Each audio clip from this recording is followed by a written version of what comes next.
Well, hello there, Mr. Grinch. Are you Mr. Grinch? I'm not. Anyhow, Reba McEntire and Darius Rucker. That's right, Reba McEntire and Darius Rucker in the Ghetto, the Mac Davis song made famous by Elvis Presley. Should be a good listen to. I have not seen this before. It's first time reaction. I mean, obviously, I've heard Darius Rucker, I've heard Reba, and I've heard In the Ghetto. You put those three together, we have something new that I've not seen before. So with that said, give us a thumbs up, like and subscribe. You ring a ding ding the bell so you get notifications. And here we go.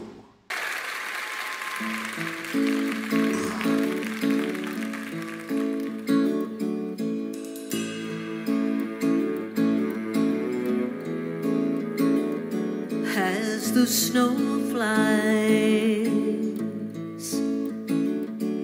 on a cold and gray Chicago morn, a poor little baby child is born in the ghetto.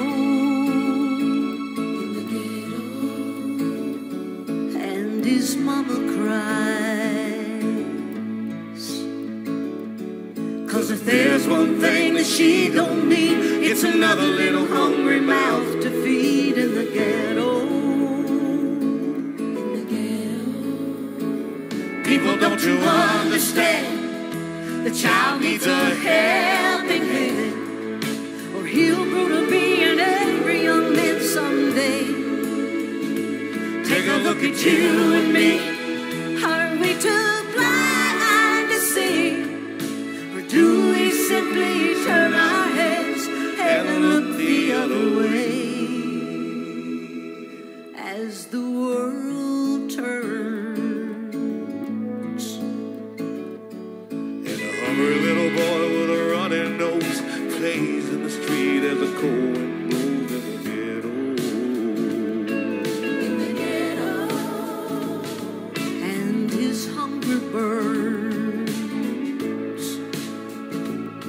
So he starts to roam the streets at night. He learns how to steal and he learns how to fight in the ghetto. In the ghetto. Then one night in desperation, the young man breaks away. He buys a gun, steals a car, Tries to run, but he don't get far. And his mama cries as a crowd gathers round an angry young man face down in the street, a gun in his hand in the ghetto. And as her young man dies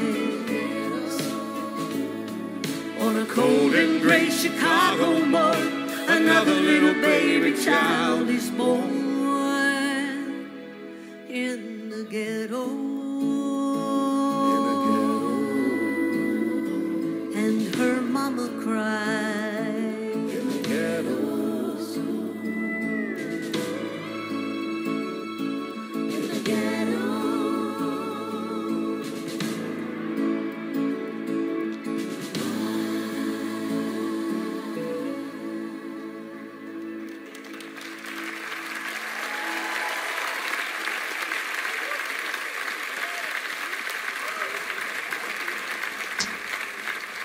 What a great performance of a truly great song. You know, listening to this, it brings to mind, to me anyway, that the ghettos that we have here in America, you know, we're one of the wealthiest countries in the world, and we still have ghettos, and we still have young babies being born that make the mamas cry because she can't feed them. Or we have angry black men with guns and stealing cars and being dead out on the street. We've got to find a resolution to this. You know, we're very close to the next presidential election, 2024 presidential election right now. It's a month away. And all of these idiot politicians are talking about all this other stuff that you know, frankly, isn't all that important compared to some of the other stuff that's going on in our country. And I look at these people in the ghettos, and I understand black people are like 18% of the population, but represent 50% of the crimes. Obviously, there's a issue with black people in America. You know, they're not the only minority. There's other minorities that don't kill and steal, and I'm certainly not black, so I'm not saying I have the answers. What I am saying is that I have the concern and the interest and the want, the dream of finding a way to elevate these people out of that circumstance, to stop the multi-generational. Just on the news the other day, basketball game. Black girl and white girl, I mean, two teams are playing. The black girl and white girl were teamed up playing against each other. The white girl happened to hit the black girl, not intentionally, not, you know, just playing basketball. She bounced into her. And the black child's mother told the black girl to hit the white girl. And so the black girl did. She got really, I mean, knocked her to the ground, hit her so hard. And of course got ejected from the game and ejected from the team and the league and everything else. And of course, you know, those people went away from that event talking about how bad everybody else was and not accepting any of that responsibility. And I'm not saying that that's something that's unique to black people. I'm saying that's something that is indicative of a bigger problem. And we've got to address that. We've got to figure out some way of changing that. I work 3 jobs right now, and one of my jobs has me out on the streets in not such great neighborhoods working. And I see this time and again. I have found there's a lot more racism by black people towards whites than I believe there is the other way around, certainly in my experience. I just don't understand why we can't get past this and start doing something to help everybody.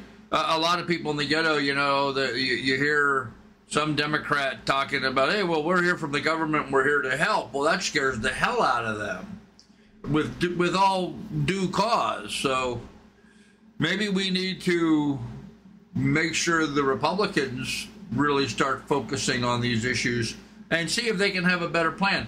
You know, cities like Chicago have been Democrat-run for decades, and they keep electing more Democrats. So there's never going to fix that problem. They're in a vicious loop.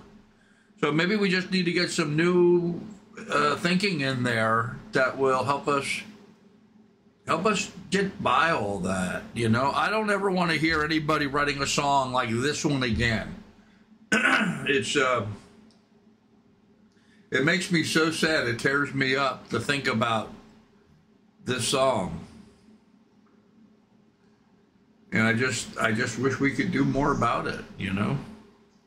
Maybe what little I'm doing here, talking about this, bringing up this discussion, not a friendly, happy discussion, but one that we need to have, whether we like it or not. We, and collectively, all of us, white, black, purple, pink, polka dot, whatever your color, we all have to work together to get us past this, to get us to where we're a united people and try to lift up those people, you know? Try to lift up. Anyhow, that's going to be my rant for the day. Hope you enjoyed this. Get in the comments section. Let me know your thoughts. Please do like and subscribe. Ring ding ding the bell so you get notifications. It'll help my channel, and I appreciate that. And I'll have more for you to listen to here in the near future.